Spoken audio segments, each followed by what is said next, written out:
Why should you forgive someone who hurt you? I mean, come on. What is the point, really? They don't deserve it. There's one great reason to forgive that person. It's for you. You should forgive someone who hurt you for your own sanity.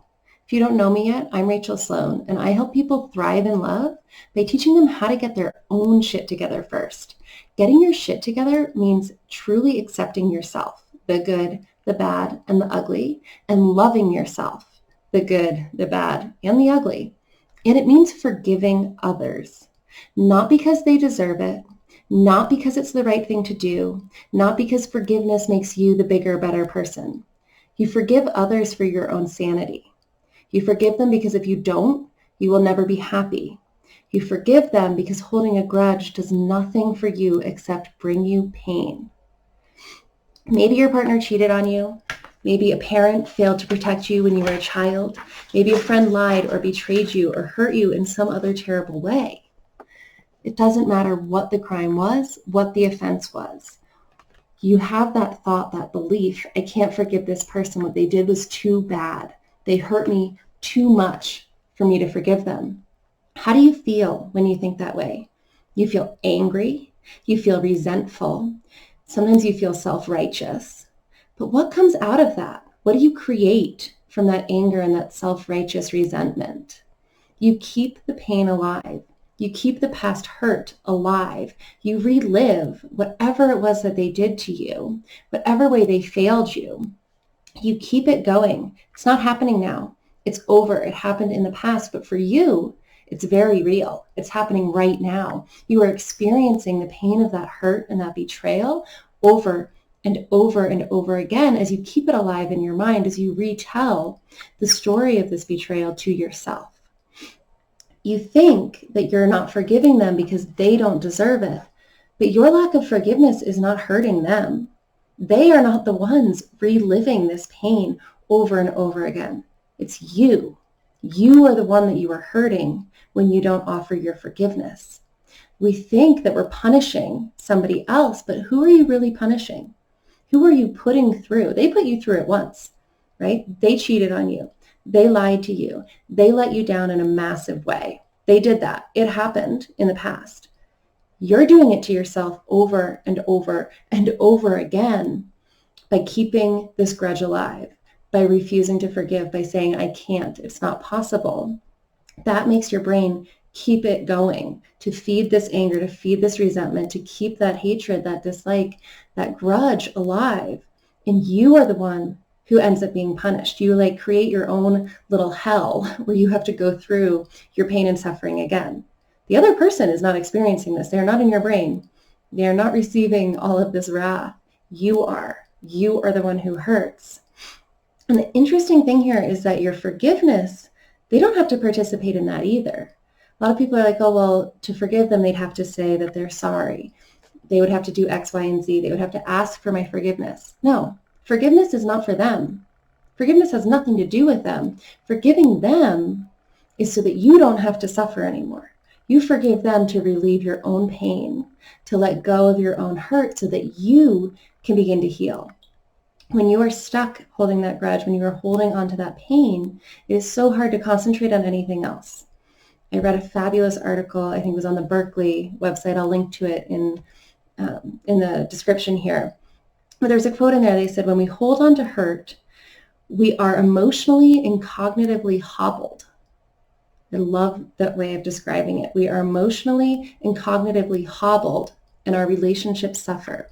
The relationship that suffers the most is the one with yourself, because you are hobbling yourself, your own heart and your own brain with this constant reliving of pain, keeping this grudge alive, emotionally and cognitively hobbled.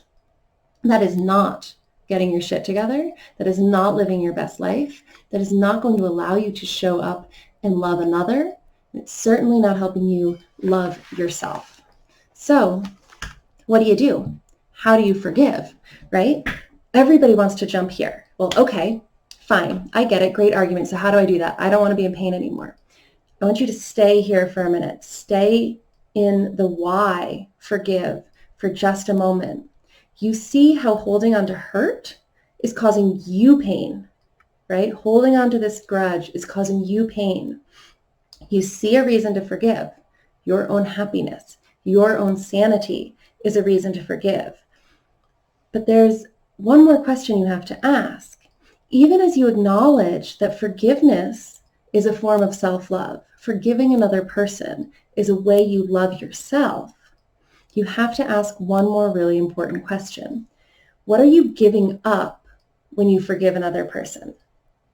To put it another way, why is it important for you not to forgive them? This is such a critical question to ask yourself, because this is going to give you your personal path to forgiveness. There are a lot of ways we can start to forgive somebody. You're going to have to find your own. Right? This is a lot of the work I help my clients do, especially when I come across as a partner cheated. How do I trust them again? How can I love them again? How can I forgive them for betraying me in this massive way? That's the way I see it a lot, and where I start with people is finding out why it's important for them not to forgive their partner. What is it that you lose if you forgive?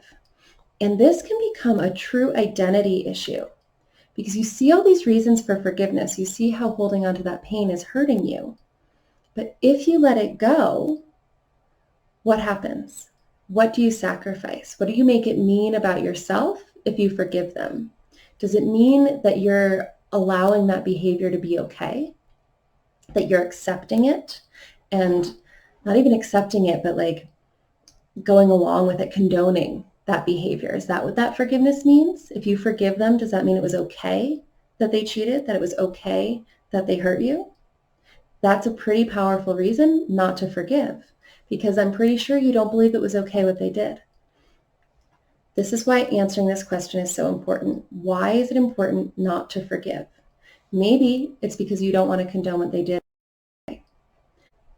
It might also be that if you forgive them, you have to give up your identity as the victim of a crime, right? That's how our brains are dramatic. This is how we think of these things. They committed a crime against you.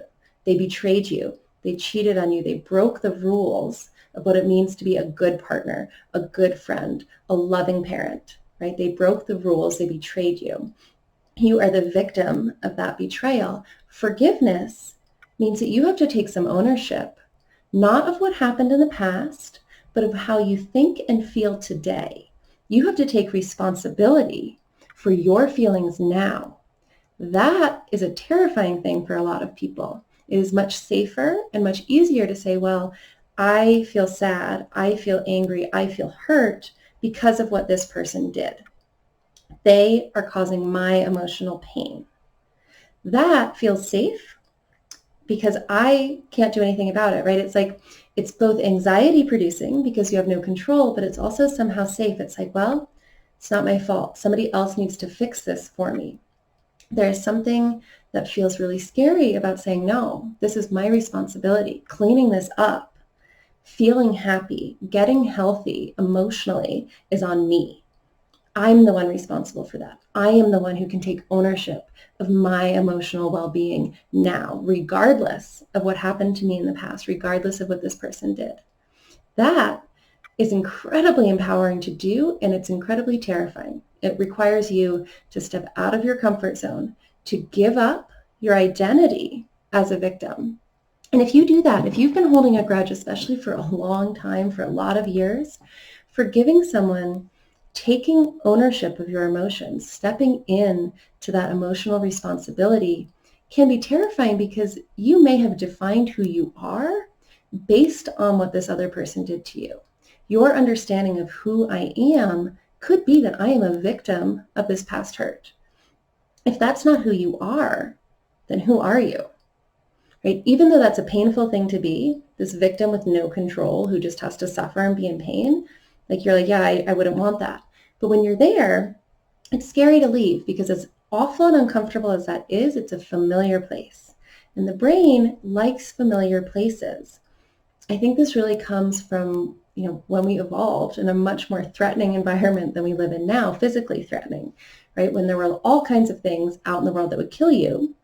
And the safe place was to be in a cave with your family, with your tribe, the people who would protect you.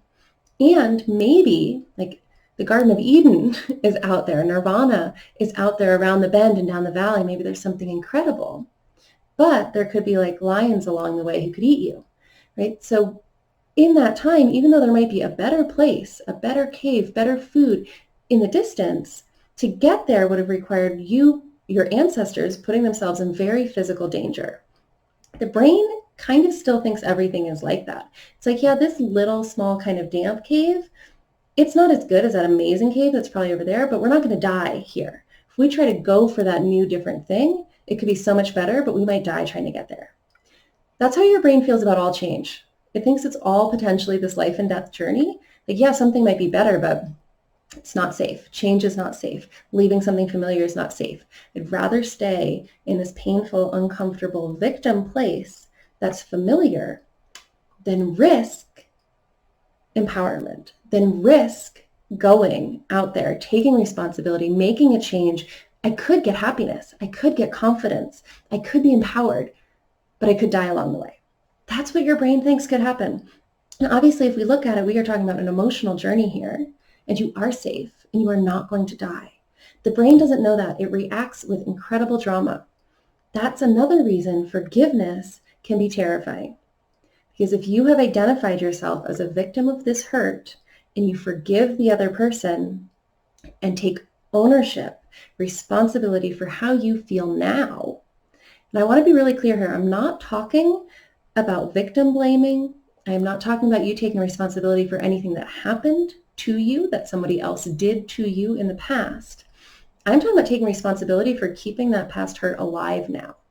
Taking responsibility for how you feel and show up in your life today. That's where I want you to become empowered. Take responsibility for who you are now, what you feel, and how you show up. And that can be really scary because if you've identified for a long time as a victim, your brain is back in that little shitty cave where at least it's safe, right? Everything sucks, but I'm safe here. You've got to be bold, you've got to be brave, and you've got to overcome some pretty intense inner wiring if you want to free yourself from the pain, from the hurt, from the suffering that you are keeping alive for yourself by not forgiving another. I hope you can see how the only real reason to forgive somebody for what they did is for your own sake. You don't even have to tell the other person. They don't even have to know. They don't have to be there. They don't even have to still be alive for you to benefit from forgiving them. You can, right? You can forgive somebody and tell them about it. Maybe that gives them an opportunity to think about it differently, but maybe not. Right? We cannot change the way somebody else thinks and feels. What you can do is change how you think and feel, and you can stop keeping pain alive for yourself. You can stop punishing yourself. You can stop tormenting yourself, and you can set yourself free through forgiveness. We will get into the how. The how, I will do some videos on this if that's something you guys would like to see, but I'm going to tell you right now that how is an incredibly personal journey. This is where coaching can be so helpful because figuring out where you need to start on this forgiveness journey, it's very different. It depends person to person on what thoughts are in your head, what beliefs you're holding about what happened to you in the past. And there's a lot of ways to go about it, but answering this question, what do I lose? What do I give up if I forgive this person, is the key to finding like the first step on that journey. Where do I need to start? Because that thing you're afraid to give up is the first thing you have to find a way to let go of if you want that forgiveness, if you want that release from pain, if you want to start getting your shit together in a real way, getting emotionally empowered for yourself so that you can not only thrive in love and relationships, but also in the rest of your life. So holding a grudge, not good for you, not healthy, not good for your sanity. I hope you can see that that is a compelling, powerful reason to forgive someone, no matter what it was they did. Please leave me notes in the comments. Let me know what you'd like to hear next about forgiveness. This is such a rich and deep topic. There are a lot of directions we can go talking about it. Give me some info about what's going on with you.